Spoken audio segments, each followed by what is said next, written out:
Ang video na ito mga kaubayan ay nandito po ako sa palengke ngayon at ako po yung naghahanap ng mga may papalabas po natin na mga halamang gamot. At isa na po itong natutukan ko na ito, itong mustasa na ito. At maghanap po tayo ng kasangkapan niya, yung labanos. Itong mustasa na ito, ang tabayanan yung videos nito mga kaubayan. At magpapalabas po ako ng gamot tungkol sa rheumatoid arthritis mga kaubayan. Kaya bibili po ako nito. 1/4 na sir. Antabayanan nyo yung kabuuan na videos nito mamaya mga kaubayan dahil i-actual ko po itong mustasa, labanos, celery at kinchay para sa mga rheuma, arthritis mga kaubayan. Matagal ko na ipinalabas itong halamang gamot na ito sa aking YouTube channel, sa aking Facebook page, sa aking main account. Kaya lang ay marami pong nagre-request ulit kasi mga 2 years na po yun mga kaubayan. Kaya ulitin ko po, tara na po, bibili po tayo ng labanos doon sa bandaron mga kaubayan kasi wala pong mustasa doon.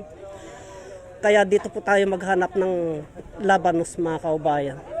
Tignan po natin kung saan tayo makakuha. Wala, sa bandaron tayo mga kaubayan. So bali dito tayo makakuha ng labanos mga kaubayan. At itong labanos na ito, ay ito po yung mga pinalabas ko sa aking YouTube channel, sa aking Facebook page na para sa rheuma at arthritis mga kaubayan. Kaya kukuha po tayo ng kukuha po tayo mga kaubayan. Antabayanan nyo po yung kabuang videos nito kung paano po i-actual na gawin para sa rheuma at arthritis yan mga kaubayan. Magkano yan? 39 po. Ah, sige. Sige.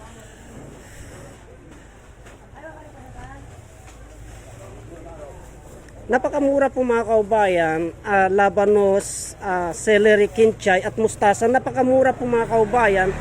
Lingid sa kaalaman natin ay ulam na, halamang gamot pa po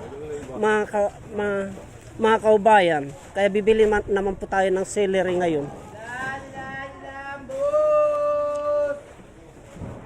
Kukuha tayo ng upo doon mga kaubayan. Itong upo mga kaubayan ay isa din po ito sa ating ginagamit na para sa mga cholesterol, high blood. Kaya kukuha po tayo ng upo dito at i-actual din po natin ito mamaya mga kaubayan. Ito po. Napakamura po ang upo mga kaubayan. Mura na nga. Halamang gamot pa, ulam pa. Kaya tignan nyo mga kaubayan, halagang 20 halagang 30. Mamili po kayo kung alin ang gusto nyo dyan. Pero sa akin hanggang 20 lang po tayo kasi ipapalabas lang naman po natin sa ating Facebook page.